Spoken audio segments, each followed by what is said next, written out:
Everybody in there is happy. How about you guys? I thought our kids, I'll be honest with you, on Monday, I felt about as good as I felt. I thought the kids were tuned in, they were focused.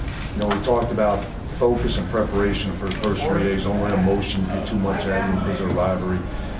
We talked about on Thursday, amp it up a little. They did everything we asked them to do.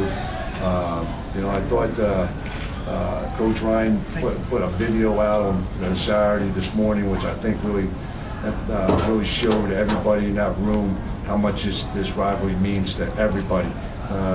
We had former players videotaped. We had plays from way back that I'm shocked that we even have those things. And you know, all you do is just tell the kids, hey, you fully understand it. And then the last thing we talked about was you got to perform in a moment. And the kids went out there and they did. You know, there was another point where walking pressure, the kids didn't feel any pressure because they were prepared. And so I thought it was an outstanding performance by our kids. You know, we could always get better, which, you know, when you look at it, but, you know, from the final score, I mean, to say I'm ecstatic would be an understatement. I'm not pulling any punches. I mean, that's just, I'm happy, all right, and I'm happy for those kids because what they did was just unbelievable. How sweet was the Gatorade shower at the end?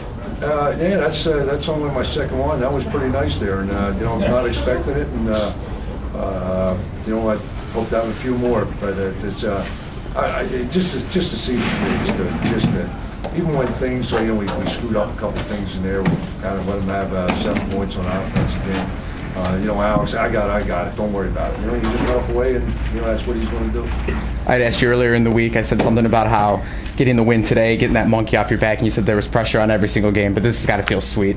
Yeah, there's, you know, what you guys don't understand is there's pressure every single day. Okay, with kids, you know, you want to make, and I know that sounds crazy, okay, because you don't live the lives we do. But I mean, every single minute, I'm worried about whether a kid's going to class or not. You know, so. You know, but when you get in with these kids and you get into the situation that we had, you know, was there pressure? Yeah, probably. You know, I think we all felt it. But the thing is how you relieve that pressure. You get prepared. And you understand what you need to go get done, and that's what these kids did. I mean, you know, there's I think 2 or 3 touchdowns where, you know, we call it. Alex checks it. He knows exactly what he's doing. You know, AJ Brecker, what he did with that offensive line. I mean, these kids have been here for, you know, for 4 weeks, 5 weeks, and what he's done. And defensively, those guys are, you know, this is you know, their second year around, and we got some kids on defense that can run around a little.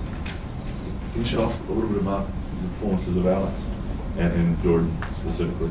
Yeah, they're not bad. You know? But he's just a great player. You know, he's just. I mean, you look at, you know, we have more quarterback runs we've had there, you know, but that's, you know, it was, you know, we have this thing with, you know, whatever it takes, and, you know, when we get in the scoring zone, that was the plan.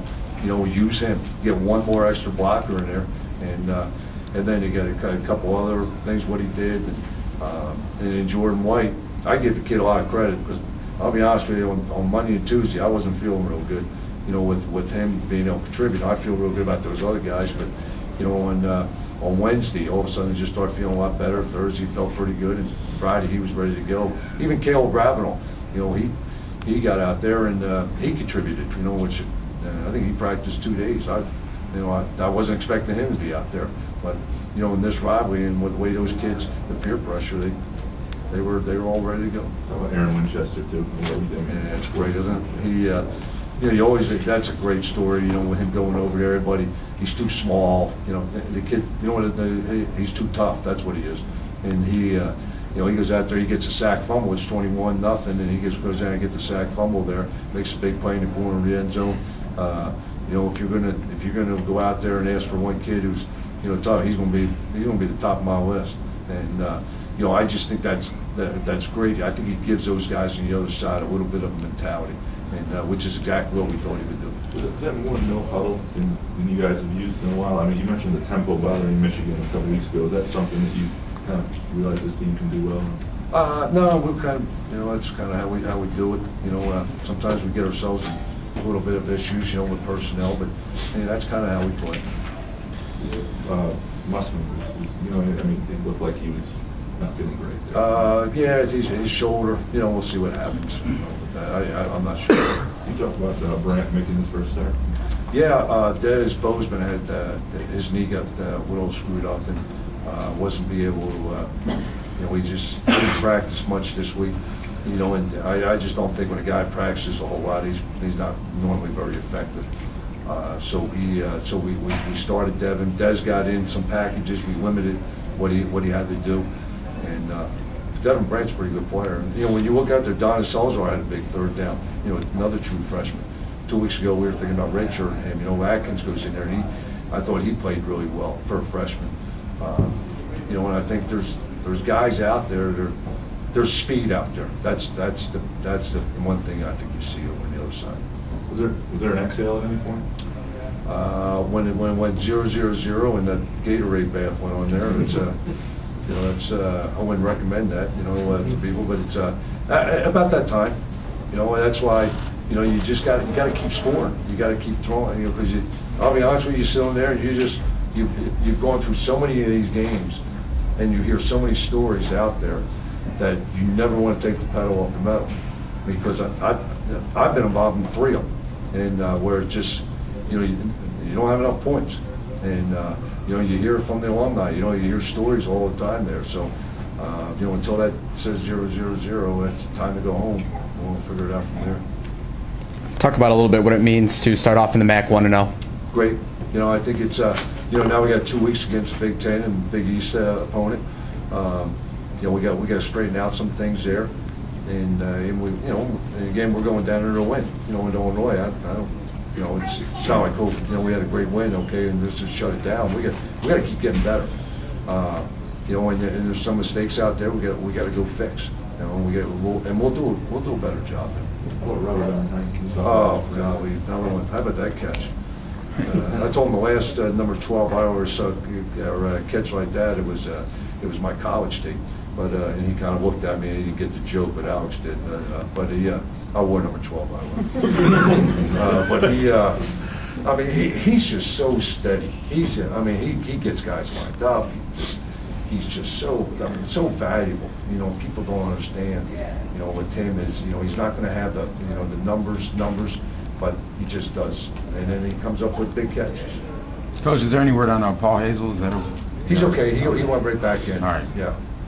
Same thing with Tevin Drake. We saw him leave in the third quarter. Yeah, he was ready to go back in at the end, so he was okay. And you know, at this time of the year, you're going to get some guys banged up, especially the, you know, kind of schedule we're going to be playing for the next couple of weeks. And got to keep guys healthy. We got to be smart in practice and do the right thing. I thought we did a good job of that this week.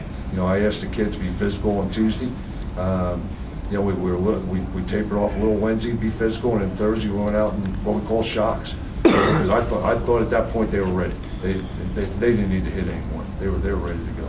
Coach, how does today's crowd rank against all time since you've been here? Was that unbelievable? I've been here 10 years, Kathy. Did you put up with me? And I have never seen the students like that in all my years of ball coach, even when we went back there in the 90s. They stayed. They were enthusiastic. They were. I turned around to Jordan White in the middle of the third quarter, and I said, "Turn around." I said, "Have you ever seen anything like this in the whole time you're there?"